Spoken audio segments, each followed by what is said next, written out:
Bonjour professeur. Bonjour madame. C'est un honneur pour moi d'être en face de vous et de pouvoir adresser ma préoccupation pour ce qui concerne mon entreprise. Je me présente. Je suis madame Tchokwani Georgette. Je suis actionnaire et employé dans la société Samine SA. C'est une société d'approvisionnement et de maintenance industrielle. Donc nous installons les stations d'essence. Nous les fournissons en pompe, en tuyauterie, en électricité, en matériel de baie de graissage. Bon, ma préoccupation, professeur, c'est par rapport à la façon dont les impôts écrasent les PME et PMI au Cameroun. Avec cette histoire qu'on appelle la TVA. En fait, c'est un impôt qu'on devrait récupérer d'une manière ou d'une autre dans le circuit. C'est ça. Donc, nous importons tout ce qu'on installe, on importe. Et normalement, dans les importations, le taux de douane est excessivement élevé. Donc, normalement, nous, en installant, on devrait se faire payer une partie de cette TVA-là chez nos clients. Notre problème, c'est que nous payons beaucoup de TVA en amont et en aval, tous nos clients sont des collecteurs d'impôts. Donc, du coup, on paye en amont, en aval, on ne peut pas récupérer, ça nous reste dans les bras. Actuellement, j'en suis à près de 80 millions de TVA que je traîne et je ne peux pas me faire rembourser. Et tout le monde sait comment ça marche dans ce pays.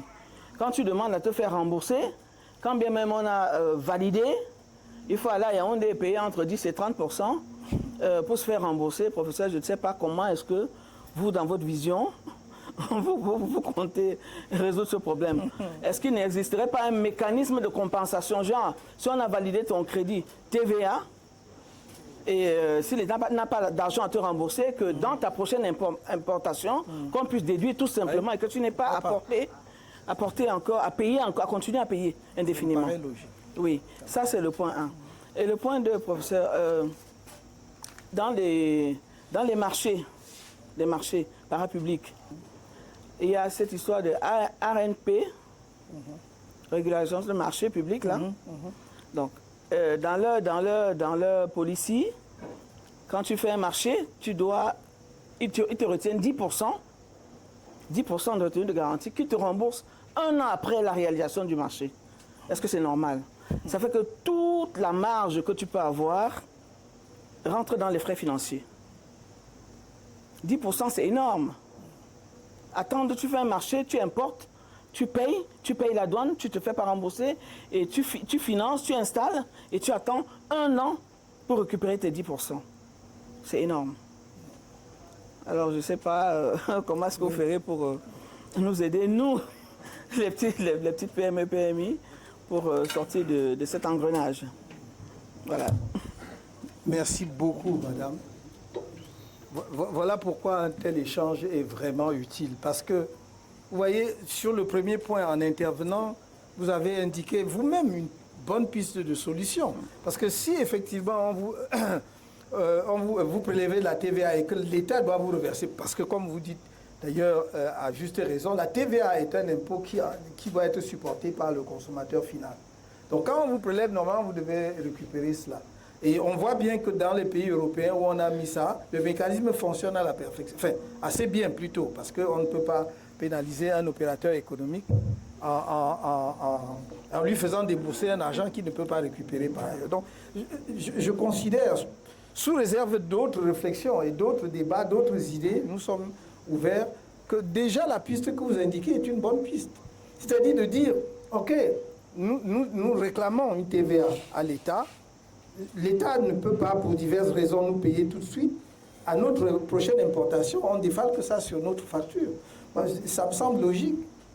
Ça me semble logique et ça me semble la moindre des choses parce que, en réalité, si on raisonne très bien dans tout cela, c'est celui qui attend qui perd de l'argent. C'est pas celui. Bon. Et ceci me donne d'ailleurs une très bonne transition pour votre deuxième point. C'est un vrai problème. Là, je ne peux pas vous mentir que j'ai une solution. Parce que ça, c'est des choses à regarder de près. Aussi, y compris avec l'agence en question. Je dois dire que je ne savais pas que ça mettait autant de temps. C'est-à-dire ce que la RMP, demande, c'est-à-dire les 10% de retenue lorsque vous exécutez un marché public. Et comme vous dit un an après, c'est-à-dire que c'est, au fond, ça c'est même plus de l'économie. Quand vous prélevez 10% sur une entreprise et vous lui remboursez ça qu'un an après, pendant 12 mois, c'est un crédit. Parce que s'il va auprès de n'importe quelle banque, aucune banque ne va te donner de l'argent pour 12 mois sans intérêt. Voilà. Mais et vous conservez l'argent de cette entreprise, de cet agent économique pendant 12 mois sans aucune rémunération, il y a un problème. Il y a des correctifs à faire. Donc moi je pense que le problème que vous soulevez, je crois que ça touche de manière globale à mon avis le problème du rapport de l'État aux agents économiques, aux opérateurs économiques. Et ça touche, vous savez, on peut l'élargir même au problème de la dette de l'État vis-à-vis des entreprises des PME. Il n'y a pas meilleure manière de tuer l'initiative locale que précisément de créer une dette de l'État vis-à-vis des entreprises locales, j'allais dire presque insolvables, que vous traînez sur 2, 3, 4 ans, 5 ans, 10 ans. Et ça, c'est le meilleur moyen pour que l'entreprise mette la clé sous le paillasson. Ce n'est juste pas supportable. Donc ça, ce sont des choses qui doivent être revues vraiment de très près, y compris avec les experts. Et surtout, avec moi, je ne veux pas donner, encore une fois de plus, je ne suis pas là pour juger ce que les autres font pas. Je vais vous dire ce qu'on fera ensemble. Moi, je crois que je ne sens pas au Cameroun une vraie proximité entre le monde de l'économie et l'État et l'administration, c'est-à-dire l'État au sens de l'administration, de ceux qui sont en charge de la gestion du secteur économique. L'entreprise, à mon avis, peut-être je me trompe, doit être pour l'État comme son malade, ou qu'on surveille. Qu'on surveille. Est-ce que tu te portes bien, ça va bien ce matin? Parce que c'est comme ça normalement. C'est pas juste une poule aux œufs d'or que on vient prélever. Pourquoi je le dis? Peut-être que je suis dans une approche totalement différente. Moi, si je suis en politique, je vais vous dire une chose. Vraiment, au niveau où je suis rendu et tout ça, je suis en politique parce que je crois que avant de quitter cette terre, si j'en ai la chance, je peux faire quelque chose de bien pour mon pays.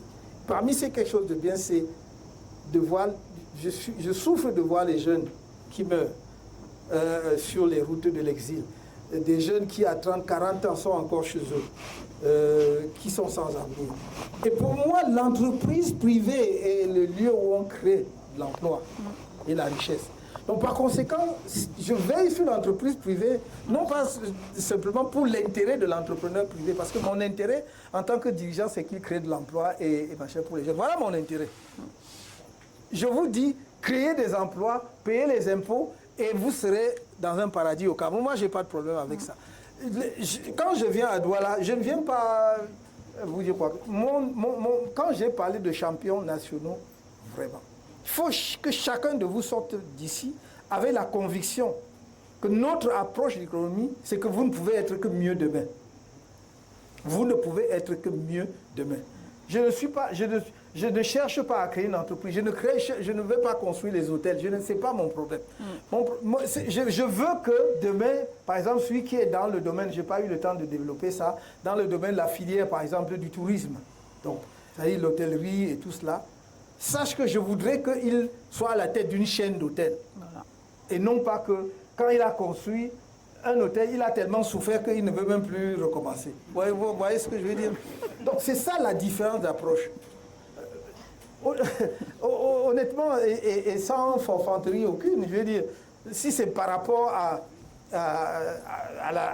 au contentement personnel ou à la satisfaction, je suis assez content de ma vie telle que je l'ai menée. Donc je veux juste que, ensemble, avec les Camerounais, qu'on donne un autre visage à notre pays, qu'on mette notre pays à un autre niveau. Et donc, le point que vous avez soulevé, madame, je pense que ça mérite examen de près, et on le fera avec vous, c'est-à-dire avec le secteur privé. Comment faire en sorte, justement, par exemple, que ce prélèvement de 10%, qu'on dise que dans les 30 jours, les 40 jours, quand vous avez effectivement, on a fini, vous avez exécuté votre marché, on doit vous payer. L'ARMP ne peut pas garder, ce n'est pas une banque. Ce n'est pas une banque. C'est une agence de régulation du marché public. Donc vous ne pouvez pas. Donc cet argent, ça veut dire quoi? Ça veut dire qu'il place auprès d'une banque. Parce que si vous dites 80 millions, imaginons 80 millions. Mais si je mets auprès de n'importe quelle banque, même si c'est à 2%, Je gagne, même si c'est à 2%, n'est-ce pas, ces 2% là, j'ai gagné, mais je fais croiser l'argent d'autrui.